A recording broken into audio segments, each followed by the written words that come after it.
Hi guys, it's the Divine Flow and thank you for tuning in.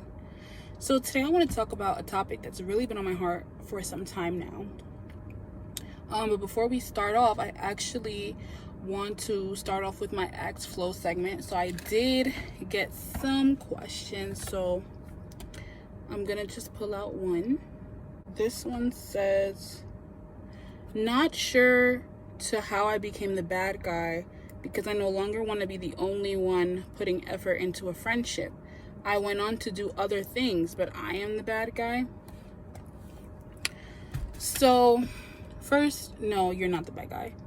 It's very natural to outgrow friendships or relationships, and not every relationship that you have in your life is supposed to be sustained or maintained throughout your entire life. Just like you always hear people say, some people are here for a season, and that's completely true. And I understand that, for some people, it's harder to let go of certain relationships or connections than others based on the connection you had. Like if you were both trauma bonding, like if you guys were both going through a certain situation together and then you just happen to change your situation, it's almost like you guys don't have anything in common anymore. Situations like that, it's hard because you almost feel guilty just for, doing what feels right to you. And you're not supposed to feel guilty at all. It's really hard to let go of a toxic relationship because you almost become accustomed to the way things are. And not to say that, everyone that leaves your life or that you move on from is toxic, because you guys can both just genuinely outgrow each other. We're humans. Humans are supposed to evolve and change. We're never supposed to stay the same. Even from birth, we start out as babies, we grow into toddlers, then children, then preteens, then teenagers, and eventually adults. So even just that physical change is symbolic of the way we change internally.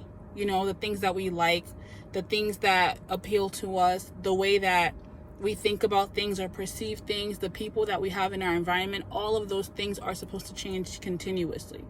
And some people are blessed enough to have relationships or friendships where those people grow with you.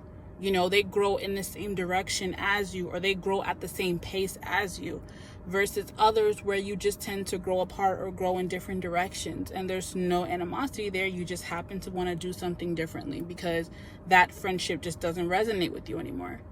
And it doesn't have to go for just friendships. It can be for relationships or even family. I know firsthand, letting go of toxic family relationships is extremely difficult, because all your life you've been being told that family is everything. Family is all you have. Family is supposed to be the people that are there for you. You've known these people since you were little or since birth. These are the people that society tells you is supposed to be there for you and love and support you beyond everyone else. And when you grow up and you start to realize that's not your reality, that essentially if your family is your detriment, is coming to your detriment, or your relationships with your family is leading you to your detriment, then you have to make a decision. And it's so hard, especially when it's, mother, father, brother, sister relationships, because that's your immediate family. You know what I'm saying? Those are the people that you grew up in the same household with. Your mother and your father, it's like you have this deep love for your parents. Like, those were the first people who were supposed to define love for you. And when you get older and you start to define love for yourself, or start to identify things after you really truly cultivate your self-love, and you start to realize, this doesn't feel right. Or you start to look back on things and say, well, this never felt right, but I just made myself okay with it because I didn't know any better, or I didn't know any different. And if you're going through the situation right now, as far as struggling to let go of familial relationships or any type of toxic friendship, I definitely feel for you, and this video is for you. Just coming from my own experience, I'm not holier than thou. I'm not some guru. Most of my advice or my words of wisdom comes from experience. Anyone that's going to sit there and really dig deep into your situation and see things from your perspective more than likely went through it themselves. And in my 20-something years of life, I've gone through a lot of things and I've learned a lot of things. So as far as letting go of toxic relationships, it's not going to be easy. You really have to have an exit strategy. And even when you do exit, the most important thing is to stay firm in your decision and firm in your choice. Because when you let go of a toxic person, there's always going to be a tantrum. There's always going to be an energetic tantrum. They're going to talk bad about you. They're going to come to all your friends and everyone that you know, trying to get in touch with you. They're going to put on a show and cause a scene just to be seen or to be heard by you. And if they piss you off or trigger you, then you might want to contact them just to curse them out or tell them about themselves. You know what I'm saying? Or if they're spreading lies on you, you might want to address it. But the thing is they're doing all these things deliberately to get to you or to get a reaction out of you because they no longer have access to you. And you have to remember, your energy is currency. It's a blessing. It's like money. You're not going to give money away to somebody who is freeloading off your shit. You know what I'm saying? So the same way that, keep that same perspective with your energy. I'm not about to address you because I know you're doing the most just to get my attention because you're mad I don't fuck with you no more. You can say whatever you want. Anyone who truly, genuinely fucks with me already knows what's up. So you wasting your breath. And little do you know, having my name in your mouth in that manner, you might as well cut your tongue out. Like, you speaking bad on others, whatever you wouldn't want said about you, don't say about nobody else, especially if you lying. If you don't want nobody to lie on you, because karma is real and it comes tenfold. Especially karma comes quicker when you do things with malicious intent. Karma comes quicker when you do things fucked up and you have a conscience in the back of your head knowing that it was fucked up and you still did it anyway. So for those people who are no longer in your life, it's like a part of us wants to give them the benefit of the doubt and, see things from their perspective and say, oh, maybe they didn't know any better. Or, maybe you want to give them a chance to grow or a chance to learn. Or maybe you want to be patient with them because you know that they've been through a lot of things too. Don't do that shit. Because you've been through shit too. We've all been through shit. We all have our own traumas in our life. But it's your responsibility to work through those traumas. Yes, it's not our fault why we have certain traumas. But it is our responsibility because we're the ones who's living with it. We're the ones who have it in our body, in our mind, in our soul. We're the ones who's going to go out into the world and function through this trauma. So it's your responsibility to heal yourself from it or to work through it. It's not anybody else's. Just like how it's not your responsibility to do the work for somebody else. You can sit there and pour into people as much as you want and care for them and provide for them and give them speeches all you want. But none of that is going to resonate unless they're willing and ready and prepared to do the work themselves. So despite whatever the reason it was that someone you had to cut out of your life, just remember, every time that you remove something that's not meant for you or that's not right for you from your life, the universe always replaces it with better every single time. But you have to identify what feels right to you and what doesn't. You can't continue to keep giving life to dead situations. And oftentimes, whenever you feel like a friendship or a relationship is dragging on, you're not the only person that feels that way. But people are selfish. They're going to use you as an energy source, or for a financial source, or for emotional support, or whatever it is that you offer this person. Even if they feel like there's not a genuine positive connection there, they're still going to latch onto you for whatever it is that they're getting from you. And that's if they even have that awareness, because what I've come to learn the hard way is that not everyone has the same awareness. Not everyone has that same moral compass in their mind to say, okay, I'm being toxic, I'm being fucked up. Like, it's kind of crazy how unfathomable it is to majority people that they're the toxic ones.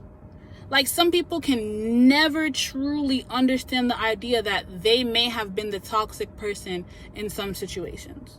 I myself know that I may have been the toxic person in some situations. So if someone ever felt like they had to leave me alone or move on without me or distance themselves from me, at first I might question it or it might hurt my feelings depending on, if I feel like, oh, dang, I wish I would have had a conversation with them, or I wish they would have told me. But they don't owe me shit.